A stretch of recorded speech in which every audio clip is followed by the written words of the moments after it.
Brenda stood in front of my moving truck with a smug grin, telling the police to impound my belongings for a pavement violation. She didn't know that while she was busy writing me a fine, my lawyer was finalizing the purchase of the ground lease for the entire community. The Quiet Case Files. It was supposed to be a clean break. After 10 years of living in Oak Creek Estates, I had finally packed up the last box.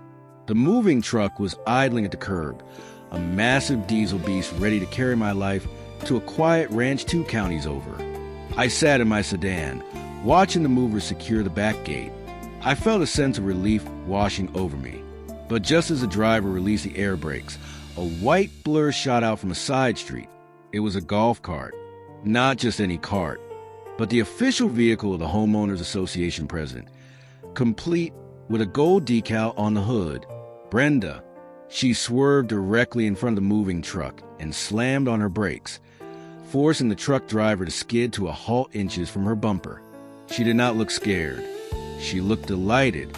She sat there, arms crossed over her chest, staring up at the truck's grill like a tank commander holding the line. I put my car in park and stepped out onto the asphalt. I knew this was not an accident. This was an ambush. I walked up to the driver's side of her cart. Brenda didn't even look at me. She was scribbling furiously on a carbon copy pad. Without looking up, she said, "Violation 7-E. Heavy machinery on residential paving. You are not going anywhere." I tried to keep my voice low. I told her it was a standard moving van, the same kind that comes into neighborhood every week.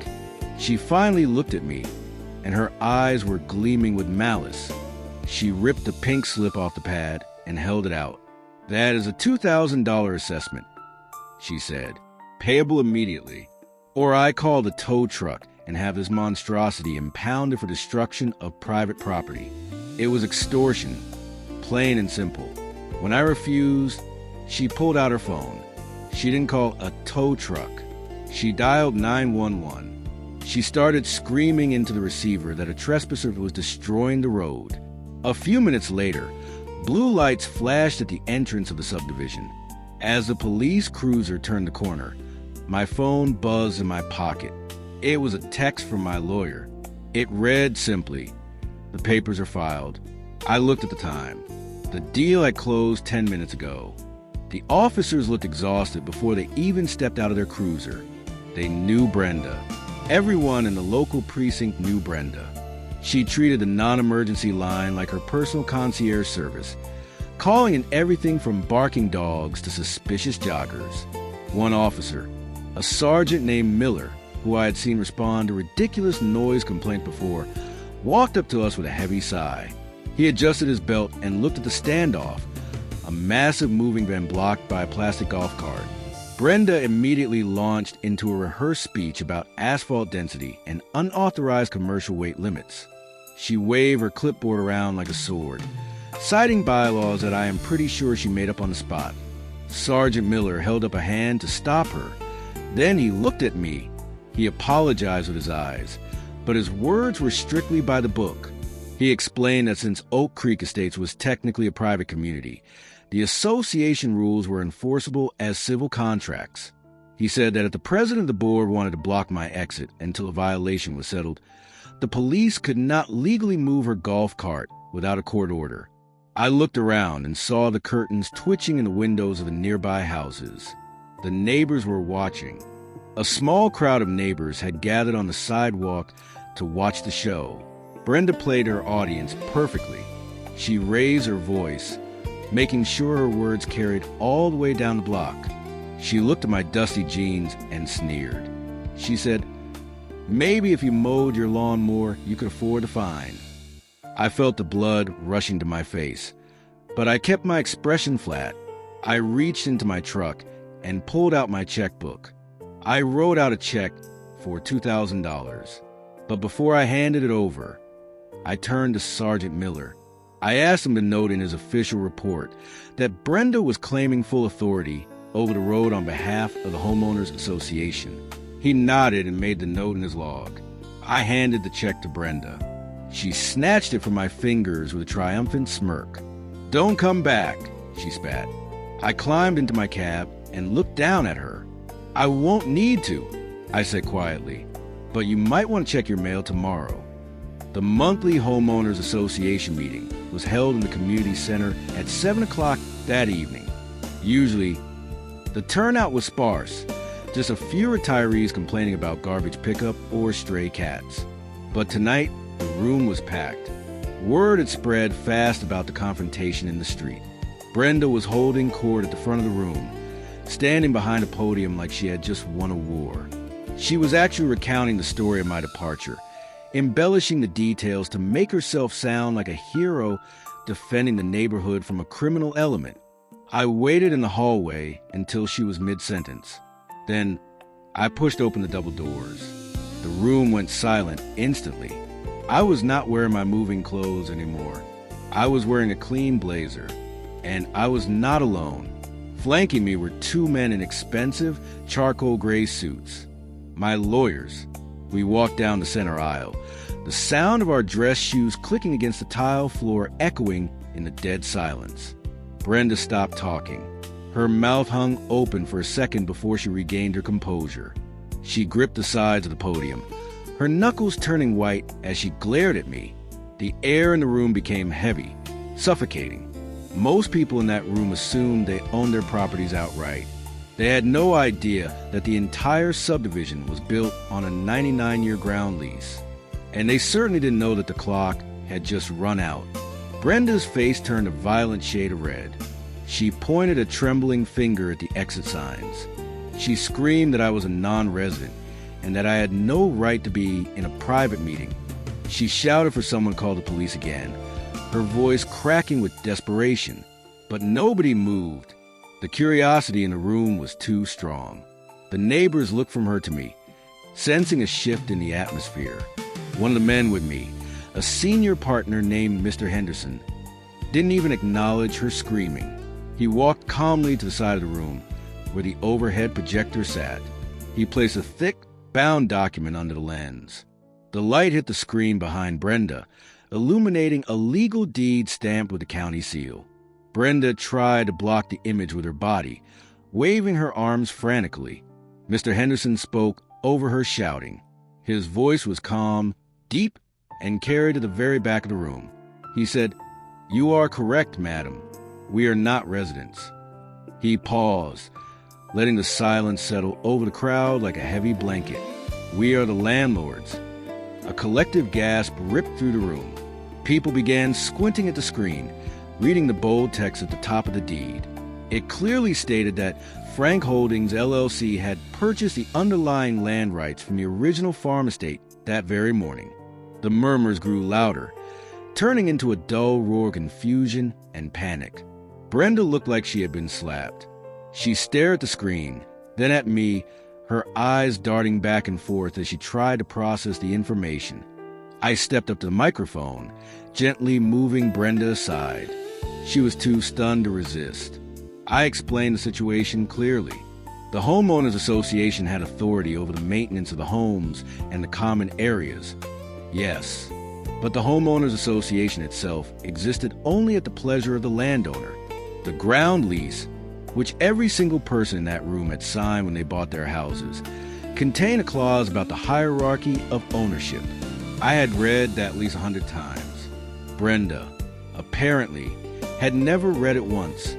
I told him that the weight limit rule she had used to find me earlier cited a specific section of the bylaws.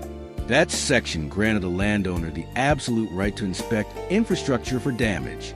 And since I was now the landowner, I intended to exercise that right immediately. The room was dead silent again. The reality of the power shift was sinking in. Brenda finally found her voice, though it was much smaller than before. She tried to stammer something about bylaws and precedents, but I cut her off. I looked directly at her, locking eyes. I wanted her to understand exactly what was happening. I wanted her to feel the ground shifting beneath her feet. "Since you are so concerned about pavement damage," I said, my voice echoing slightly in the hall, "I am ordering a full structural audit of every single driveway in this community." I let that hang in the air for a moment. I saw the color drain from her face completely. She knew what was coming.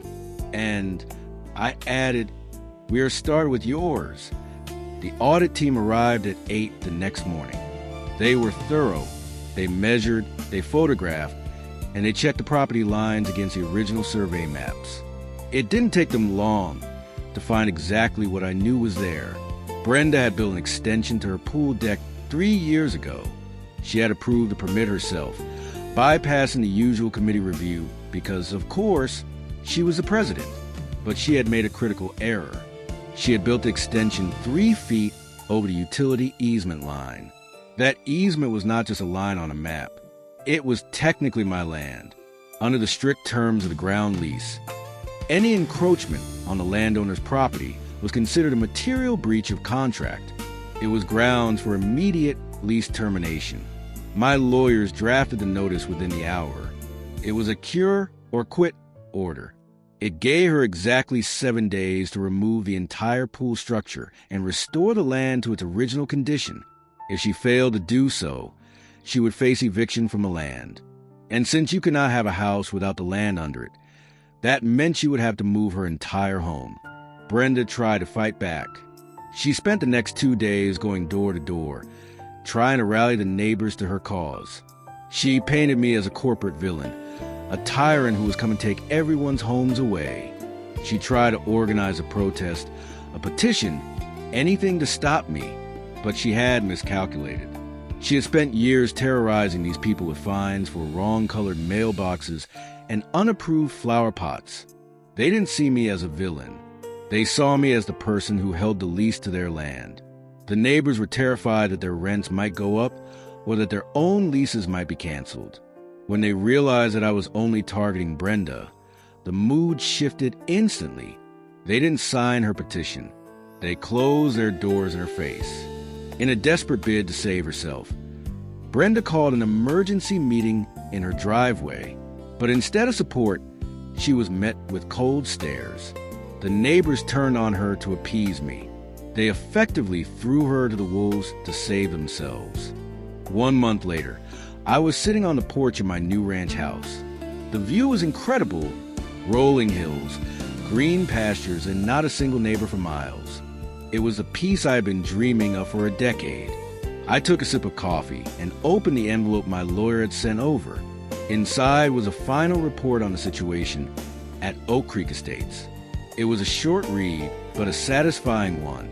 Brenda's house was currently listed for sale, but there was a catch. Because of the lease violation, the ground lease for her specific lot had been converted.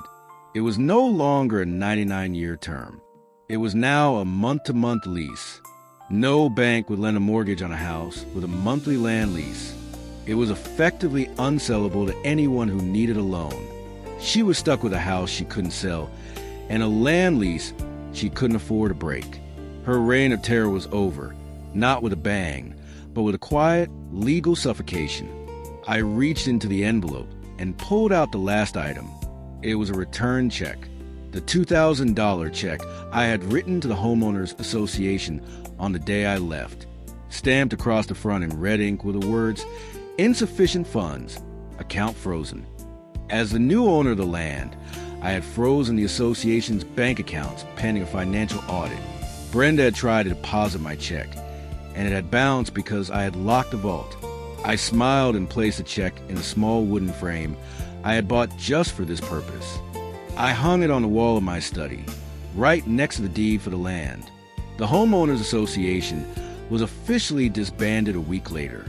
I hired a professional management company to handle the maintenance. The fees went down, the harassment stopped, and the neighborhood finally knew peace.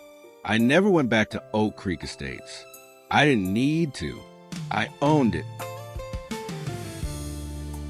If you enjoy radio-style stories like this, please consider staying with us. This is QCF.